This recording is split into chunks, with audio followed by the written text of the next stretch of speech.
நம்ம பார்க்க போகிறது ஐஎன்எம்ல சுபாஷ் சந்திரபோஸ் பற்றி டிஎன்பிசி ப்ரீவியஸ் இயராக என்னென்ன கொஸ்டின்ஸ் கேட்டாங்களோ அதை இப்போ பார்க்கலாம். ஜெய்ஹிந்த் என்ற வாழ்த்து முழக்கத்தை அறிமுகப்படுத்தியவர் யார்? சுபாஷ் சந்திரபோஸ். ஜெய்ஹிந்த் என்ற வாழ்த்து முழக்கத்தை அறிமுகப்படுத்தியவர் யார்? சுபாஷ் சந்திரபோஸ். அவர்களின் இரத்த தியாகம் மூலம் இந்த மாவீரர்கள் சுதந்திர இந்தியாவின் வருங்கால வீரர்கள் நிலைநிறுத்த வேண்டிய பாரம்பரியங்களை நிறுவியுள்ளனர். 18 மார்ச் 1944 அன்று இராணுவ வீரர்களுக்கு இந்த அறிக்கையை வழங்கியவர் யார் அப்படின்னா சுபாஷ் சந்திரபோஸ். இரத்த தியாகம் மூலம் இந்த மாவீரர்கள் சுதந்திர இந்தியாவின் வருங்கால வீரர்கள் நிலைநிறுத்த வேண்டிய பாரம்பரியங்களை நிறுவியுள்ளனர். 18 மார்ச் 1944 அன்று இராணுவ வீரர்களுக்கு இந்த அறிக்கையை வழங்கியவர் சுபாஷ் சந்திரபோஸ். இப்போ சுபாஷ் சந்திரபோஸ் பற்றி கொஞ்சம் பார்த்துட்டு அதுக்கப்புறம் நம்ம கொஸ்டின்ஸ் பார்க்கலாம். ஏன்னா கொஸ்டின்ஸ் டீப்பாக தான் கேட்டிருக்காங்க. காலம் 23/1/1897 18/8/1945 வரை. அவருடைய காலம் 23/1/1897 18/8/1945 வரை. 1945ங்கிறது அவர் இறந்ததாக தான் நம்பப்படுது. அதாவது அவர் இறந்ததாக சொல்லப்படுற கருத்து மூலமாக தான் 1945ன்னு சொல்லியிருக்காங்க. அதாவது விமான விபத்தில் அவர் உயிரிழந்திருக்கலாம் அப்படின்னு சொல்லுறாங்க. பிறப்பு ஒடிசா கட்டாக் அப்படிங்கிற இடத்துல பிறக்கிறாரு. ஒடிசா கட்டாக்கு. அவருடைய பெற்றோர் ஜானகிநாத் போஸ், பிரபாவதி தேவி. அவருடைய பெற்றோர் யார்? ஜானகிநாத் போஸ், பிரபாவதி தேவி. இவருடைய சிறப்பு பெயர் நேதாஜி அப்படின்னு சொல்கிறாங்க. நேதாஜி அப்படின்னா பொருள் என்ன அப்படின்னா தலைவர் அப்படின்னு சொல்லலாம். இது ஜெர்மனியர்களால் வழங்கப்பட்டது அப்படின்ட்டு சொல்கிறாங்க. இந்த நேதாஜிங்கிற பெயர் ஜெர்மனியர்களால் வழங்கப்பட்டது அப்படின்னு சொல்கிறாங்க. அதே மாதிரி அவருடைய இளமை கால வாழ்க்கையை பார்க்குறோம். போஸின் தந்தை ஒரு வழக்கறிஞர். அவர் ராய் பகதூர் அப்படிங்கிற பட்டம் பெற்றவர். பின்னாளில் வங்காளத்தின் சட்டமன்ற உறுப்பினராக இருந்தார். போஸுடைய தந்தை ஒரு வழக்கறிஞர். அவர் ராய் பகதூர் பட்டம் பெற்றவர். பின்னாளில் வங்காளத்தின் சட்டமன்ற உறுப்பினராக இருந்தார். அடுத்து பார்த்தோன்னா இவருடைய கல்லூரி வாழ்க்கையை பார்த்தோம் அப்படின்னா கல்கத்தா பல்கலைக்கழகத்தில் ஸ்காட்டிஷ் சர்ச் கல்லூரியில் 1918ஆம் ஆண்டு தத்துவத்தில் இளங்கலை படிப்பை முடித்தார். போஸ் என்ன பண்ணார்னா கல்கத்தா பல்கலைக்கழகத்தில் ஸ்காட்டிஷ் சர்ச் அப்படிங்கிற கல்லூரியில் 1918 தத்துவத்தில் இளங்கலை பட்டப்படிப்பை முடிச்சிருக்காரு. அடுத்து பார்த்தோன்னா ஐசிஎஸ் தேர்வு, குடிமைப்பணி தேர்வு, இந்தியன் சிவில் சர்வீஸ். இப்போ ஐஏஎஸ் இருக்குல்ல, அது அப்போ என்ன சொல்லுவாங்கன்னா ஐசிஎஸ்ன்னு சொல்லுவாங்க. அது பார்த்தோன்னா 1919 குடிமைப்பணி தேர்வு எழுதுறதுக்காக என்ன பண்ணுறாரு? இங்கிலாந்துக்கு போகிறாரு. 1920 ஜூலையில் ஐசிஎஸ் தேர்வில் எழுதி 4வது இடத்தை பெறுறாரு. ஐசிஎஸ் தேர்வில் 4வது இடத்தை பிடிக்கிறாரு. அதுக்கப்புறம் என்ன பண்ணிடுறாரு அப்படின்னா 1921 ஐசிஎஸ் பதவியை துறந்துட்டு இந்தியா திரும்பிடுறாரு. 1919 ஐசிஎஸ் தேர்வு எழுதுறதுக்காக என்ன பண்ணுறாரு? இங்கிலாந்துக்கு போகிறாரு. 1920 ஜூலையில் எழுதி தேர்ச்சி பெற்று 4வது இடத்தை பிடிக்கிறாரு. 21 அந்த பதவியை ராஜினாமா செஞ்சுட்டு என்ன பண்ணிடுறாரு? இந்தியா திரும்பிடுறாரு. ஆரம்ப காலத்தில் அரசியலில் ஈடுபடுறாரு. அவர் இந்தியா திரும்பும்போது என்ன பண்ணுறாரு அப்படின்னா காந்தியை போய் தான் ஃபஸ்ட்டு சந்திக்கிறாரு. மும்பையில் சென்று காந்தியை சந்திக்கிறாரு. அப்போ காந்திகிட்ட கேட்குறாரு, எனக்கு அரசியலில் ஈடுபடணுன்ட்டு ஈடுபாடு இருக்குது, அதுக்கு நான் என்ன பண்ணணும் அப்படின்னு கேட்குறாரு. அப்போ காந்தி தான் சொல்கிறாரு, நீங்கள் சிஆர் தாஸை போய் பாருங்கள் அப்படின்னு சொல்லி காந்தி தான் சொல்கிறாரு.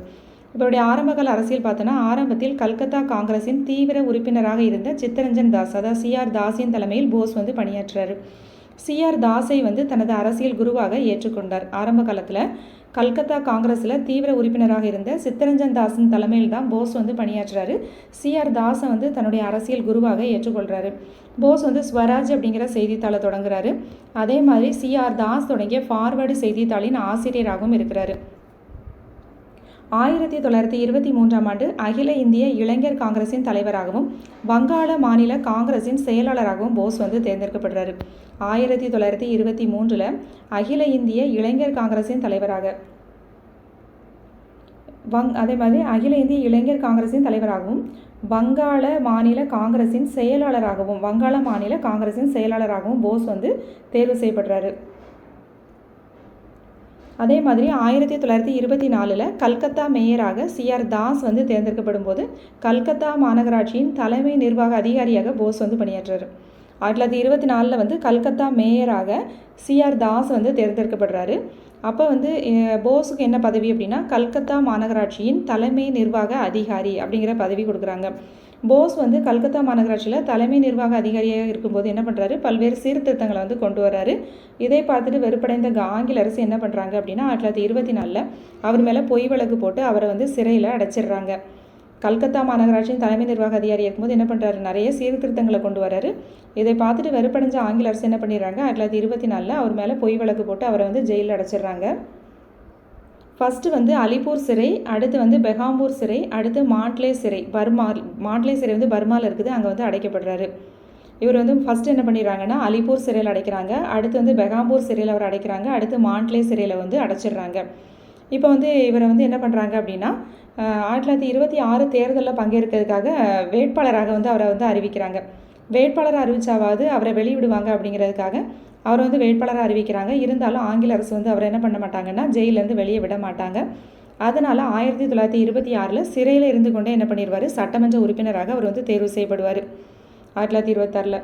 இதுக்கு நடுவில் என்ன நடக்கும் அப்படின்னா சிஆர் தாஸ் வந்து 1925 வந்து சிஆர் தாஸ் வந்து இறந்து போயிடுவார். இதனால் காங்கிரஸில் குழப்பம் ஏற்படுது. காங்கிரஸார் என்ன பண்ணிடுறாங்க, ரெண்டாக பிரிகிறாங்க. நேரு போஸ் வந்து சுயராஜ்யத்தை ஆதரிக்கும் கூட்டமைப்பு, காந்தி வந்து சுயராஜ்யத்தை வந்து ஆதரிக்காத கூட்டமைப்பு, அப்படி ரெண்டாக பிரிஞ்சிடுறாங்க. அப்போ நேரு போஸ் வந்து சுயராஜ்யத்தை ஆதரிக்கிறாங்கல்ல, அதனால் என்ன பண்ணுறாங்கன்னா இவங்க இணைஞ்சி 1928 இந்திய சுதந்திர கூட்டமைப்பு, நேரு போஸும் சேர்ந்து என்ன பண்ணுவாங்க அப்படின்னா 1928 இந்திய சுதந்திர கூட்டமைப்பை உருவாக்குவாங்க. இந்த கூட்டமைப்பின் இந்த கூட்டமைப்பினுடைய தலைவராக யார் நியமிக்கப்படுவார், இந்த இந்திய சுதந்திர கூட்டமைப்பினுடைய தலைவராக சீனிவாச ஐயங்காரை வந்து நியமிப்பாங்க. எப்போ ஆரம்பிக்கிறாங்க, 1928. ஏன்னா அதாவது சிஆர் தாஸ் வந்து 1925 வந்து இறந்து போயிடுறாரு. காங்கிரஸாருக்குள்ள பிளவு ஏற்படுது, ரெண்டாக பிரிகிறாங்க. சுயராஜ்யத்தை ஆதரிப்போர், சுயராஜ்யத்தை ஆதரிக்காதவர்னு. சுயராஜ்யத்தை ஆதரிப்போர் பிரிவில் வந்து போஸு நேரு எல்லாமே ஒன்றா இருக்காங்க. இப்போ இந்த போஸும் நேரும் சேர்ந்து என்ன பண்ணிடுறாங்கன்னா 1928 இந்திய சுதந்திர கூட்டமைப்பை உருவாக்குறாங்க. இதனுடைய தலைவராக யாரை நியமிக்கிறாங்க அப்படின்னா சீனிவாச ஐயங்கார் அப்படிங்கிறவர் வந்து நியமிக்கிறாங்க. காந்தி வந்து மற்றொரு பிரிவு, அதாவது சுயராஜ்யத்துக்கு உடன்படாத பிரிவில் இருக்கிறாரு. அடுத்து பார்த்தோம் அப்படின்னா 1930 போஸ் வந்து சட்ட மறுப்பு இயக்கத்தில் கலந்து கொண்டதுக்காக என்ன பண்ணுவார், கைது செய்யப்படுவார். போஸ் வந்து 1930 சட்ட மறுப்பு இயக்கத்தில் கலந்து கொண்டதற்காக என்ன பண்ணிடுவாங்க, கைது செஞ்சுருவாங்க. இப்போ வந்து சிறையிலேருந்து வெளிவந்த போஸ் என்ன பண்ணுவார்னா கல்கத்தாவில் 1930 மேயராக உயர்ந்தார். 1930 என்ன 28 வந்து என்ன பண்ணுறாங்க, இவங்கெல்லாம் சேர்ந்து ஒரு கூட்டணியை ஏற்படுத்துகிறாங்க. 1928 போஸு, நேரு, சீனிவாச ஐயங்கார் 3 பேரும் சேர்ந்து என்ன பண்ணுறாங்க, இந்திய சுதந்திர கூட்டமைப்பை ஏற்படுத்துகிறாங்க. 1930 வந்து போஸ் வந்து என்ன பண்ணுறாரு, சட்ட மறுப்பு இயக்கத்தில் வந்து பங்கு பெறுறாரு, கைது செய்யப்படுறாரு, சிறையிலேருந்து வெளியே வந்துட்டு அவர் என்ன பண்ணுறாருன்னா கல்கத்தா மேயராக தேர்வு செய்யப்படுறாரு. அடுத்து என்ன பண்ணுறாருனா இதே 1930 என்ன பண்ணிடுறாரு, 1930 ஒரு மிடில் ஸ்டேஜில் வந்து ஐரோப்பாவுக்கு வந்து போயிடுறாரு. அங்கே போயிட்டு என்ன பண்ணுறாரு அப்படின்னா அங்குள்ள மாணவர்கள் மற்றும் முசோலினி உள்ளிட்ட அரசியல்வாதிகளெல்லாம் வந்து சந்திக்கிறாரு. அப்போ வந்து என்ன பண்ணுறாருன்னா இந்திய போராட்டம் அப்படிங்கிற ஒரு புத்தகம் வச்சுருந்தாரு. அந்த புத்தகத்தினுடைய முதல் பகுதியை என்ன பண்ணுறாரு, ஆய்வு செய்து எழுதிட்டுருக்காரு. இந்த புத்தகம் வந்து 1935 லண்டனில் வந்து வெளியிடப்படுது. 1930 என்ன பண்ணுறாரு, மிடில் ஸ்டேஜில் வந்து ஐரோப்பாவுக்கு போகிறாரு. அங்கே போய் இந்திய மாணவர்களையும் முசோலினியும் சந்திக்கிறாரு. அது மாதிரி இந்திய போராட்டம் அப்படிங்கிற ஒரு புத்தகம் எழுதியிருக்காரு. அந்த புத்தகத்தில் ஒரு பகுதியை என்ன பண்ணுறாரு, ஆய்வு செய்து அவர் எழுதுறாரு. இந்த புத்தகம் வந்து 1935 லண்டனில் வந்து வெளியிடப்படுது. ஆனால் என்ன பண்ணிடுவாங்கன்னா ஆங்கில அரசு வந்து இந்த புத்தகத்தை வந்து என்ன பண்ணிடுவாங்க, தடை விதிச்சிருவாங்க. இந்த புத்தகம் வெளிவரக்கூடாதுன்னு தடை விதிச்சிருவாங்க. அவருடைய திருமணம் பார்த்தோன்னா 1934 ஆண்டு 1934 ஆஸ்திரிய கால்நடை மருத்துவர் ஒருவரின் மகளான எமிலி ஷென்கலை போஸ் வந்து சந்திக்கிறாரு. 1937 எமிலியை வந்து திருமணம் செய்து கொண்டார். எமிலி வந்து திருமணம் செஞ்சுறாரு. 1934 ஆஸ்திரிய கால்நடை மருத்துவர் ஒருவரின் மகளான எமிலி ஷென்கலை வந்து போஸ் சந்திக்கிறாரு. 1937 எமிலியை வந்து திருமணம் செய்துக்கிறாரு. அப்புறம் வந்து பார்த்தோன்னா 1938 வந்துடும். 1938 தேசிய அளவிலான தலைவராக நியமிக்கப்பட்டு காங்கிரஸின் தலைவராக என்ன பண்ணுறாரு, காங்கிரஸின் தலைவராக நியமிக்கப்பட்டார். 1938 தேசிய அளவிலான தலைவராக நியமிக்கப்பட்டு காங்கிரஸின் தலைவராக நியமிக்கப்படுறாரு. அப்புறம் பார்த்தோம் அப்படின்னா 1938 நேருவை தலைவராக கொண்ட ஒரு தேசிய திட்டக்குழுவை போஸ் வந்து உருவாக்குறாரு. 1938 நேருவை தலைவராக கொண்ட தேசிய திட்டக்குழு வந்து போஸ் வந்து உருவாக்குறாரு.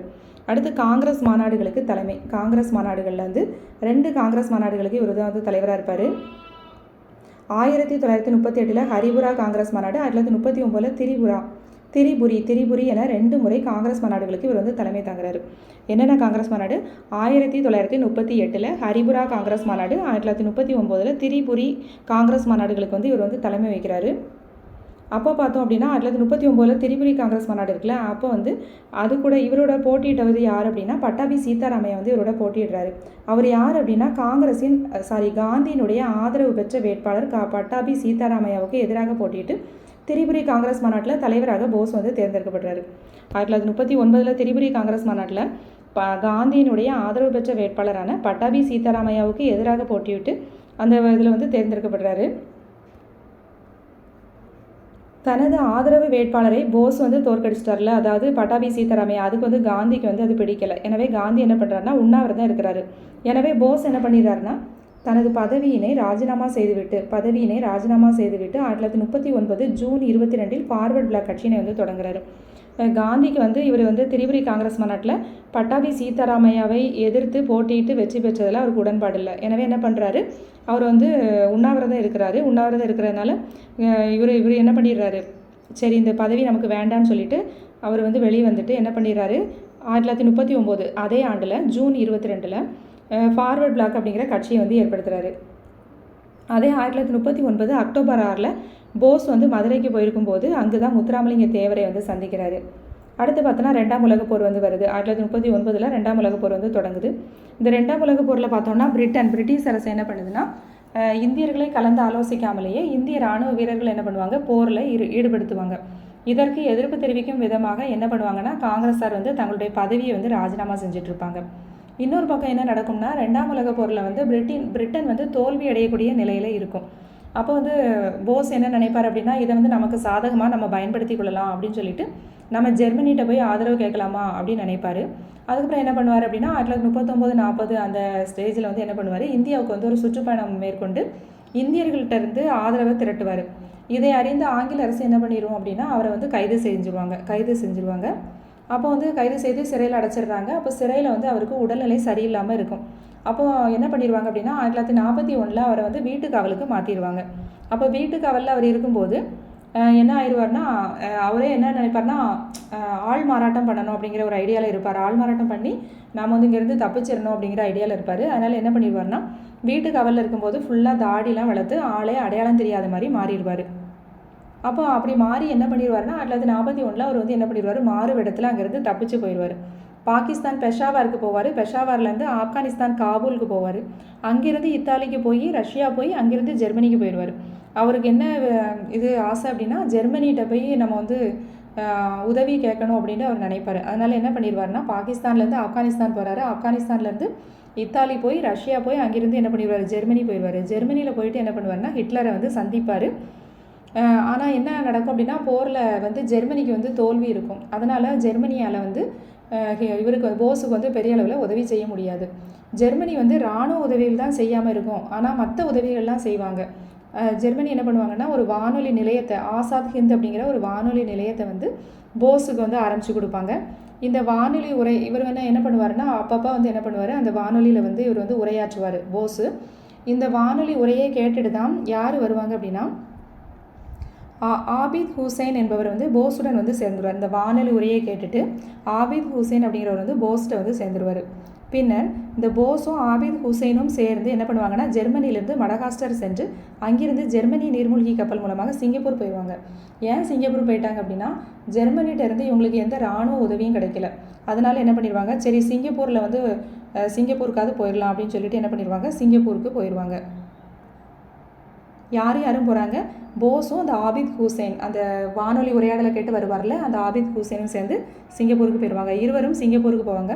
ஏற்கனவே பார்த்தோம் அப்படின்னா சிங்கப்பூரில் ராஸ்பிகாரி போஸும் மோகன் சிங்கும் சேர்ந்து என்ன பண்ணுவாங்க, இந்திய தேசிய இராணுவம் INA வந்து தொடங்கியிருப்பாங்க. இப்போ இவர் போய் என்ன பண்ணுவார்னா அந்த INAவுக்கு இவர் தலைமையை ஏற்பார். INAவை தொடங்கினது யார் அப்படின்னா ராஸ்பிகாரி போஸும் மோகன் சிங்கும் சேர்ந்து தொடங்கியிருப்பாங்க. இவர் போய் என்ன பண்ணுவார், அந்த INAவுக்கு தலைமையை ஏற்பார். அதாவது காந்தி, நேரு, ஆசாத் படைப்பிரிவு அப்படிங்கிற 3 படைப்பிரிவுகளும் அப்புறம் ஒரு பெண்கள் படைப்பிரிவை வந்து இவர் ஏற்படுத்தியிருப்பார். கேப்டன் லட்சுமி ஷேகல் தலைமையில் வந்து ஒரு படைப்பிரிவு வந்து இவர் ஏற்படுத்தியிருப்பார். பெண்கள் படைப்பிரிவுக்கு தலைமை யாருன்னா கேப்டன் லட்சுமி வந்து தலைமை. அதே மாதிரி சிங்கப்பூரில் என்ன பண்ணிடுவார் அப்படின்னா தற்காலிக அரசாங்கத்தை ஏற்படுத்திடுவார் 1943. இதற்கு 9 நாடுகள் வந்து ஒப்புதல் அளிச்சிருப்பாங்க. அப்போ சிங்கப்பூரில் இருக்கும்போது என்ன பண்ணுவார்னா வானொலியில் வந்து என்ன பண்ணுவார், உரையாற்றுவார். காந்தியிடம் வானொலியில் வந்து உரையாடுவார். அப்போ இவருடைய புகழ்பெற்ற முழக்கங்கள் பார்த்தோன்னா டெல்லி சலோ, டெல்லியை நோக்கி செல், அப்புறம் ஜெய்ஹிந்த், அப்புறம் ரத்தத்தை கொடுங்கள், சுதந்திரத்தை தருகின்றேன் அப்படின்னு சொல்வார். இவருடைய படைப்புகள் இந்திய போராட்டம் அப்படிங்கிறது எழுதியிருப்பார் 1942. ஒரு இந்திய சன்னியாசி அப்படிங்கிறது எழுதியிருப்பார். தேசத்தின் யோசனைகள் அப்படிங்கிறது எழுதியிருப்பார். எமிலி ஷெங்கலுக்கு கடிதங்கள் அப்படின்னு எழுதியிருப்பார். அவருடைய மனைவிக்கு எழுதியிருப்பார். முடிவு பார்த்தோம் அப்படின்னா 2ஆம் உலகப் போரில் இப்போ ஒரு என்ன பண்ணிடுவார்னா ஜப்பானில் இருக்கக்கூடிய வீரர்களை சேர்த்து என்ன பண்ணுவார், அங்கே ஒரு ஐஎன்ஏவில் வீரர்கள் வந்து சேர்த்து வச்சுருப்பார். ஆனால் இப்போ என்ன நடக்கும் அப்படின்னா ஜப்பானும் என்ன ஆகுனா 2ஆம் உலகப் போரில் தோல்வி. இதனால் என்ன ஆயிரும்னா இந்திய தேசிய இராணுவ வீரர்கள் எல்லாம் கைது செய்யப்பட்டுருவாங்க. போஸ் வந்து பேங்காக்லேருந்து டோக்கியோ வழியே தைப்பேக்கு போயிடுவார். அவர் செல்லும் வழியில் வந்து விமான விபத்தில் உயிரிழந்திருக்கலாம் அப்படின்ட்டு சொல்கிறாங்க. இப்போ கொஸ்டின்ஸ் பார்க்கலாம். கிபி 1924ஆம் ஆண்டு அக்டோபர் மாதம் 24ஆம் தேதி சுபாஷ் சந்திரபோஸ் ஆங்கிலேயரால் கைது செய்யப்பட்டு டாஸ் சிறைச்சாலைக்கு அனுப்பப்பட்டார் அப்படின்னு சொல்லியிருக்காங்க. என்ன சிறைச்சாலை அப்படின்னா மாண்ட்லே சிறைச்சாலை. என்ன சிறைச்சாலைக்கு அனுப்பப்படுவார்? மாண்ட்லே சிறைச்சாலைக்கு அனுப்பப்பட்டார். ஃபஸ்ட்டு எந்த சிறைச்சாலையில் இருப்பாருன்னா அலிப்பூர் சிறைக்கு போவார். அங்கேருந்து பெகாம்பூர் சிறைக்கு அடுத்து மாண்ட்லே சிறை அப்படிங்கிறது எங்கே இருக்குது அப்படின்னா பர்மாவில் இருக்குது. அதாவது 1924 மாநகராட்சி தேர்தல் இருக்குல்ல, அந்த மாநகராட்சி தேர்தலில் வெற்றி பெறுவார். அப்போ போஸை வந்து என்ன பண்ணிடுவாங்கன்னா மாநகராட்சி நிர்வாக அதிகாரியாக அவரை வந்து செலக்ட் பண்ணுவாங்க. இவர் வந்து CR தாஸ் வந்து என்ன இருப்பார், மேயராக வந்து இருப்பார். இவர் வந்து மாநகராட்சி நிர்வாக அதிகாரியாக இவரை செலக்ட் பண்ணுவாங்க. அங்கே வந்து நிறைய சீர்திருத்தங்களை இவர் வந்து கொண்டு வருவார். அது வந்து ஆங்கிலேயர்களுக்கு பிடிக்காது. எனவே என்ன பண்ணிடுவாங்க, இவர் மேலே பொய் வழக்கு போட்டு இவரை வந்து என்ன பண்ணிடுவாங்க, சிறைக்கு அனுப்பிடுவாங்க. ஃபஸ்ட்டு வந்து அலிப்பூர் சிறைக்கு இருப்பார். அடுத்து பார்த்தீங்கன்னா பெகாம்பூர் சிறையில் இருப்பார். அடுத்து மாண்ட்லே சிறை பர்மாவில் இருக்குது, அந்த சிறையில் வந்து இவரை வந்து அடைச்சிருவாங்க. அடுத்து 1939ஆம் ஆண்டு தேர்தலில் சுபாஷ் சந்திரபோஸ் எந்த வேட்பாளரை தோற்கடித்து காங்கிரஸின் தலைவரானார் அப்படின்னா பட்டாபி சீதாராமையா. எந்த வேட்பாளரை தோற்கடிக்கிறாரு? பட்டாபி சீதாராமையா. 1939ஆம் ஆண்டு தேர்தலில் சுபாஷ் சந்திரபோஸ் எந்த வேட்பாளரை தோற்கடித்து காங்கிரஸின் தலைவரானார் அப்படின்னா பட்டாபி சீதாராமையா. அதாவது வந்து 1939 திரிபுரி காங்கிரஸ் மாநாட்டில் வந்து இவர் வந்து என்ன பண்ணுவார், போட்டியிடுவார். யாருக்கு எதிராக போட்டியிடுவார் அப்படின்னா பட்டாபி சீதாராமையாவை எதிர்த்து போட்டியிடுவார். பட்டாபி சீதாராமையா யார் அப்படின்னா காந்தியினுடைய ஆதரவாளர். அப்போ காந்தி சார்பில் பட்டாபி சீதாராமையா வந்து போட்டிடுறாரு. அப்போ வந்து யார் வின் பண்ணிடுறாங்க அப்படின்னா இவர் போஸ் வந்து வின் பண்ணிடுறாரு. அதான் யாரை எதிர்த்து அப்படின்னு கேட்குறாங்க, பட்டாபி சீதாராமையா.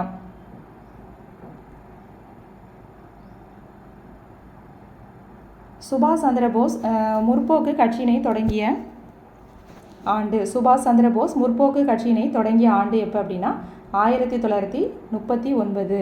எப்போ தொடங்குறாரு? 1939 வந்து முற்போக்கு கட்சி அப்படின்னா என்ன கட்சி அப்படின்னா ஃபார்வர்ட் பிளாக் கட்சி வந்து எப்போ தொடங்கினாரு? 1939 தொடங்குறாரு. ஏன் தொடங்குறாரு அப்படின்னா அவர் வந்து பட்டாபி சீதாராமையாவை வந்து எதிர்த்து பண்ணுறது வந்து காந்திக்கு வந்து பிடிக்கலை. அதனால் என்ன பண்ணிடுவார்னா போஸ் வந்து அந்த பதவியை ராஜினாமா செஞ்சுட்டு காங்கிரஸ்லேருந்து வெளியே வந்து என்ன பண்ணிடுவார், ஃபார்வர்ட் பிளாக் அப்படிங்கிற கட்சியினை அதே 1939 வந்து ஸ்டார்ட் பண்ணுவார்.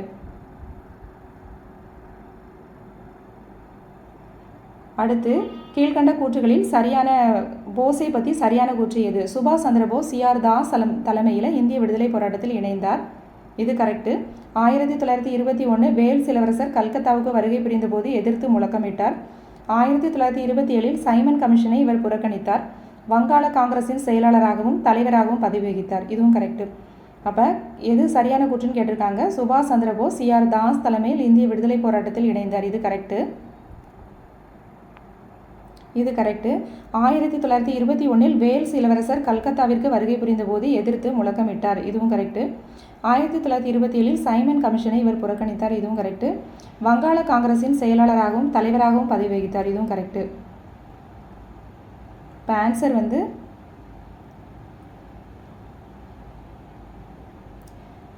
பி தான் ஆன்சர். 1, 2, 3, 4 வந்து சரியான கூற்று. சுபாஷ் சந்திரபோஸ் இருமுறை இந்திய தேசிய காங்கிரஸுக்கு தலைவராக தேர்ந்தெடுக்கப்பட்ட ஆண்டுகள் எப்பெல்லாம் அப்படின்னா 1938 மற்றும் 1939. 1938லையும் 1939லையும் தான் அவர் வந்து செலக்ட் ஆவார். 1938 பார்த்தோம் அப்படின்னா ஹரிபுரா காங்கிரஸ் மாநாடு. 38 வந்து ஹரிபுரா. 39 பார்த்தோம் அப்படின்னா திரிபுரி காங்கிரஸ் மாநாட்டுக்கும் தலைவராக தேர்ந்தெடுக்கப்படுவார். சுபாஷ் சந்திரபோஸ் இருமுறை இந்திய தேசிய காங்கிரஸுக்கு தலைவராக தேர்ந்தெடுக்கப்பட்ட ஆண்டுகள் 1938 மற்றும் 1939. ஒன்று வந்து ஹரிபுரா காங்கிரஸ் மாநாடு, இன்னொன்று வந்து திரிபுரி காங்கிரஸ் மாநாடு.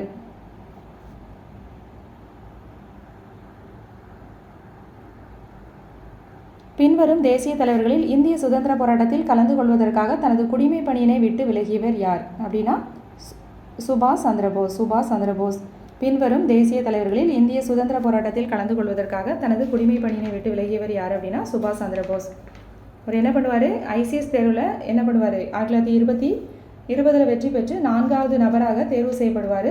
அப்புறம் வந்து என்ன பண்ணிடுவார், 1921 என்ன பண்ணிடுவார், தன்னுடைய பதவியை வந்து ரிசைன் பண்ணிவிட்டு இந்தியா வந்து திரும்பிடுவார். 1920 வந்து என்ன பண்ணிடுறாரு, தேர்ந்தெடுக்கப்படுறாரு. 21 வந்து ரிசைன் பண்ணிவிட்டு இந்தியா திரும்பிடுறாரு. அப்போது யார் வந்து சுதந்திர போராட்டத்தில் கலந்து கொள்வதற்காக குடிமை பணியை விட்டார் அப்படின்னா சுபாஷ் சந்திரபோஸ்.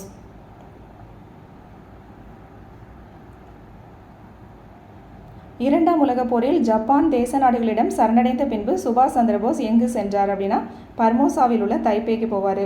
இரண்டாம் உலகப் போரில் ஜப்பான் நேச நாடுகளிடம் சரணடைந்த பின்பு சுபாஷ் சந்திரபோஸ் எங்கு சென்றார், பர்மோசாவில் உள்ள தைப்பேக்கு போகிறாரு.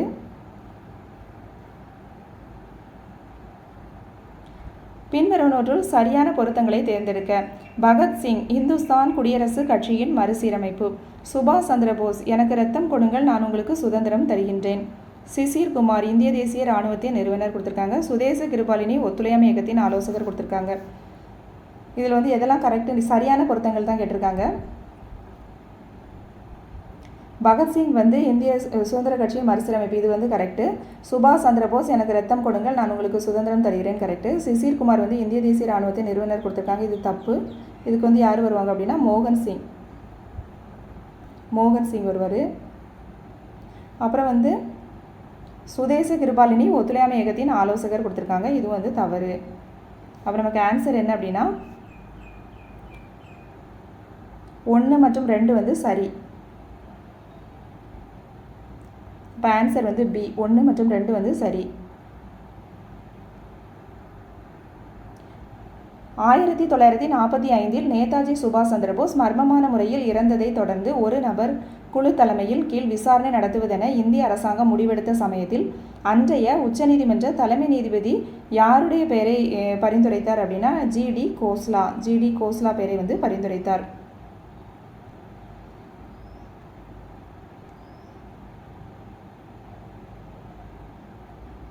ஜிடி கோஸ்லா பெயரை பரிந்துரைத்தார்.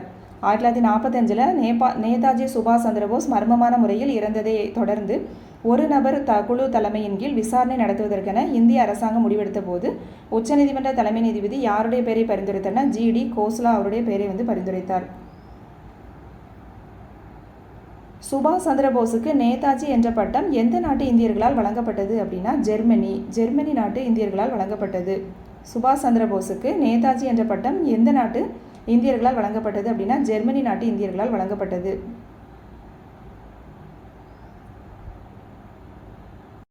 அடுத்த ஒரு சரியானவற்றை தேர்ந்தெடு. கட்சி மற்றும் நிறுவனர் கொடுத்துருக்காங்க. சுதந்திரா கட்சியினுடைய நிறுவனர் யார்? சுதந்திரா கட்சி வந்து ராஜகோபாலாச்சாரி. அடுத்து காதர் கட்சி வந்து சோகன் சிங் பக்னா. சுயராஜ்ய கட்சி யார்? மோதிலால் நேரு மற்றும் சிஆர் தாஸ் வந்து ஏற்படுத்தியிருப்பாங்களா அது. ஃபார்வர்ட் பிளாக் கட்சி வந்து சுபாஷ் சந்திரபோஸ். சுதந்திரா கட்சி வந்து ராஜகோபாலாச்சாரியார். காதர் கட்சி வந்து சோகன் சிங் பக்னா. சுயராஜ்ய கட்சி மோதிலால் நேரு. ஃபார்வர்ட் பிளாக் கட்சி சுபாஷ் சந்திரபோஸ்.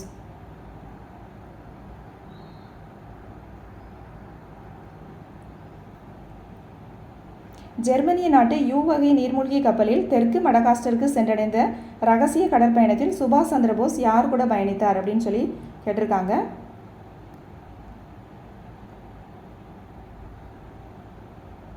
இவர் யார் கூட பயணம் செய்வார் அப்படின்னா ஆபித் ஹுசைன் அப்படிங்கிறவர் கூட தான் பயணம் செய்வார். நம்ம ஏற்கனவே பார்த்தோம்ல, ஜெர்மனிய நாட்டு யூ வகை நீர்மூழ்கி கப்பலில் தெற்கு மடகாஸ்டருக்கு சென்றடைந்த ரகசிய கடற்பயணத்தில் சுபாஷ் சந்திரபோஸ் வந்து யார் கூட பயணிக்கிறார் அப்படின்னா ஆபித் ஹுசைன் அப்படிங்கிறவர் கூட பயணம் செய்கிறாரு. ஆபித் ஹுசைன் வந்து என்ன யார் அப்படின்னா அவருடைய வானொலி உரையை கேட்டு என்ன பண்ணுவார், அவர் கூட வந்து சேர்ந்துடுவார். ஆபித் ஹுசைன் வந்து போஸோடைய வானொலி உரையை கேட்டு அவர்கிட்ட வந்து சேர்ந்தவர் தான் வந்து ஆபித் ஹுசைன்.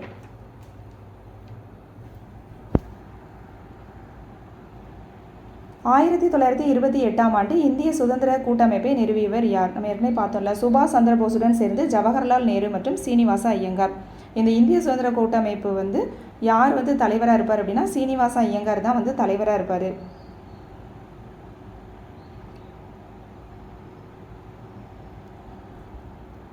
ஆயிரத்தி 1928 இந்திய சுதந்திர கூட்டமைப்பை நிறுவியவங்க யார்? சுபாஷ் சந்திர போஸுடன் சேர்ந்து ஜவஹர்லால் நேரு மற்றும் சீனிவாச ஐயங்கார். இப்போ நம்ம புக்கில் கொடுத்துருக்கதை பார்க்கலாம். சுபாஷ் சந்திர போஸும் இந்திய தேசிய இராணுவமும் அதை பற்றி பார்க்குறோம்.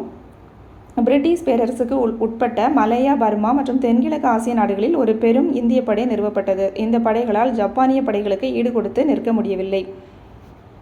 இதில் ஒன்றும் இல்லை.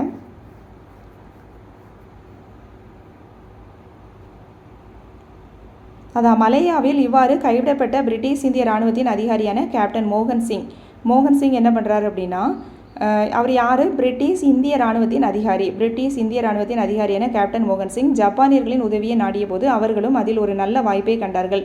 ஜப்பான் என்ன பண்ணியிருக்காங்கன்னா, சீனாவில் தனது காலனியை நிறுவ முனைந்தாலொழிய இந்தியாவை பெரிதாக பொருட்படுத்தவில்லை. ஜப்பானின் கட்டுப்பாட்டில் இருந்த போர்க்கைதிகள் யாவரும் மோகன் சிங்கின் தலைமையின் கீழ் விடப்பட்டார்கள். என்ன ஆகுது அப்படின்னா, ஜப்பானில் இருந்த போர் கைதிகள் எல்லாரையும் என்ன பண்ணுறாருன்னா மோகன் சிங் வந்து ஒன்று சேர்க்கிறார். மோகன் சிங்கின் தலைமையின் கீழ் வந்து விடப்படுகிறார்கள். ஜப்பானிடம் சிங்கப்பூர் வீழ்ந்ததால் மேலும் பல போர்க்கைதிகள் உருவானதில் மோகன் சிங் கட்டுப்பாட்டில் இருந்த வீரர்களின் எண்ணிக்கை 45,000 என்ற அளவை வந்து எட்டியது. இப்போ வந்து என்ன ஆச்சுன்னா, இந்த இதிலிருந்து என்ன பண்ணுறாருன்னா, அந்த 45,000 இவங்க என்ன பண்ணுறாருன்னா 40,000 பேரை தேர்ந்தெடுத்து 1942 இறுதியில் இந்திய தேசிய இராணுவத்தை மோகன் சிங் பலப்படுத்தினார். ஜப்பானியர்களின் ஆதிக்கத்தில் இருந்த பகுதியில் வாழ்ந்த இந்தியர்கள் இந்திய தேசிய இராணுவத்தையும் மோகன் சிங்கின் ஒரு பாதுகாவலரையும் பார்த்து அவருடன் இருந்த அதிகாரிகளாக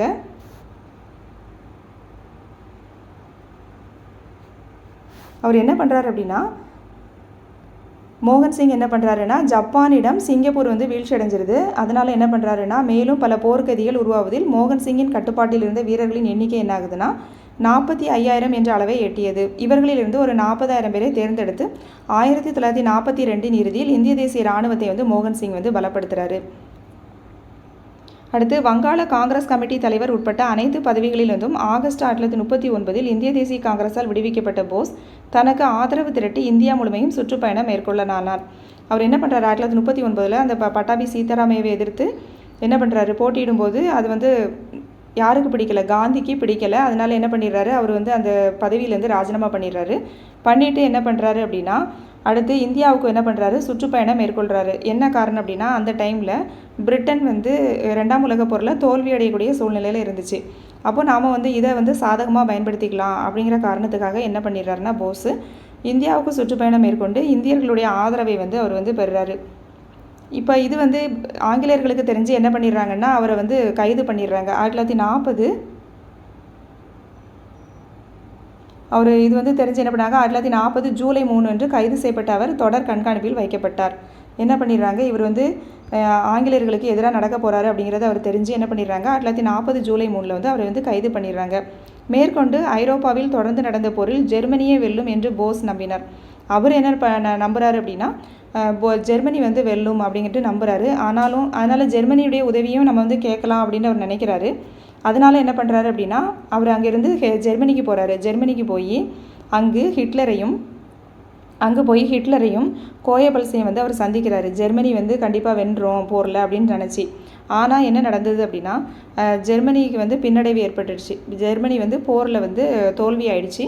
அதனால் என்ன பண்ணிடுறாரு, ஜெர்மனியினால் போஸுக்கு வந்து உதவி பண்ண முடியல. அதனால் என்ன பண்ணிடுறாரு, அங்கேருந்து கிளம்பி 1943 அவர் வந்து ஜூலையில் சிங்கப்பூருக்கு வந்துடுறாரு. சிங்கப்பூரில் வந்து தான் என்ன பண்ணிடுறாரு அப்படின்னா, போஸ் வந்து இராணுவம் சாராத சாதாரண மக்களை என்ன பண்ணுறாரு, சிங்கப்பூருக்கு வந்துட்டு அந்த இந்திய தேசிய இராணுவத்தில் ஏற்கனவே யார் உருவாக்கி வச்சுருக்காங்க, மோகன் சிங் வந்து உருவாக்கி வச்சுருக்கிறார்ல, அதில் வந்து இவர் வந்து என்ன பண்ணிடுறாரு, தலைமையேற்று இவர் வந்து என்ன பண்ணுறாரு, அதை வந்து இன்னும் டெவலப் பண்ணுறாரு. இந்திய தேசிய இராணுவம் சாராத மக்களையும் என்ன பண்ணுறாரு, இராணுவத்தில் இணைக்கிறாரு. பெண்களுக்கான ஒரு படைப்பிரிவையும் ஏற்படுத்துகிறாரு. பெண்களுக்காக என்ன பண்ணுறாரு, ஒரு படைப்பிரிவையும் ஏற்படுத்துகிறாரு. மருத்துவராக பணியாற்றியவரும் சென்னையை சேர்ந்த சுதந்திர போராட்ட வீரருமான அம்மு சுவாமிநாதனின் மகளான டாக்டர் ராணி ஜான்சி என்ற படைப்பிரிவுக்கு தலைமையேற்கிறாரு. அவர் வந்து பெண்கள் படைப்பிரிவு ஒன்று ஏற்படுத்துகிறாருல, அதுக்கு பெண்களுக்கான ஒரு படைப்பிரிவில் மருத்துவராக பணியாற்றியவரும் சென்னையை சேர்ந்த சுதந்திர போராட்ட வீரரான அம்மு சுவாமிநாதனின் மகளுமான டாக்டர் ராணி ஜான்சி என்ற படைப்பிரிவுக்கு தலைமையேற்கிறாரு. சுபாஷ் சந்திரபோஸ் வந்து 1944 ஜூலை 6 தனது ஆசாத் ஹிந்த் ரேடியோவின் மூலம் ரங்கூன்லேருந்து காந்தியடிகளை வந்து ஒரு உரை நிகழ்த்துறாரு. அதில் தான் அப்போ தான் அவர் என்ன சொல்வார் அப்படின்னா, தேசத்தின் தந்தையே அப்படின்னு சொல்லிட்டு காந்தியை வந்து சொல்லுவார். கடைசியாக என்ன ஆகிடும் அப்படின்னா, ஜப்பான் என்ன ஆகுனா போரில் வந்து பின்னடைவை சந்திச்சிடும். அதனால் என்ன பண்ணிடுவாங்கன்னா, இந்திய தேசிய இராணுவ வீரர்கள் எல்லாருமே என்ன பண்ணிடுவாங்கன்னா கைது செய்யப்பட்டுருவாங்க. இதனால் இவங்க கைது செய்யப்படுவதற்கான விசாரணை எங்கே நடக்கும் அப்படின்னா, டெல்லி செங்கோட்டையில் வந்து நடைபெறும். டெல்லி செங்கோட்டையில் வந்து இவங்கெல்லாம் கைது செய்யப்பட்டதற்கான விசாரணை வந்து நடைபெறும். அப்போ என்ன நடக்கும் அப்படின்னா, நேரு என்ன பண்ணிடுவார்னா, தனது நீண்ட இடைவேளைக்கு பிறகு கருப்பு அங்கியினை அணிந்து இந்திய தேசிய இராணுவ வீரர்களின் சார்பின் வழக்கில் ஆஜராவார். நேரு என்ன பண்ணுவார்னா, இந்த இந்திய தேசிய இராணுவ வீரர்களுக்கு சார்பாக என்ன பண்ணுவார்னா, டெல்லி செங்கோட்டையில் நடந்த அந்த விசாரணையில் வந்து என்ன பண்ணுவார், இவர் வந்து ஆஜராவார்.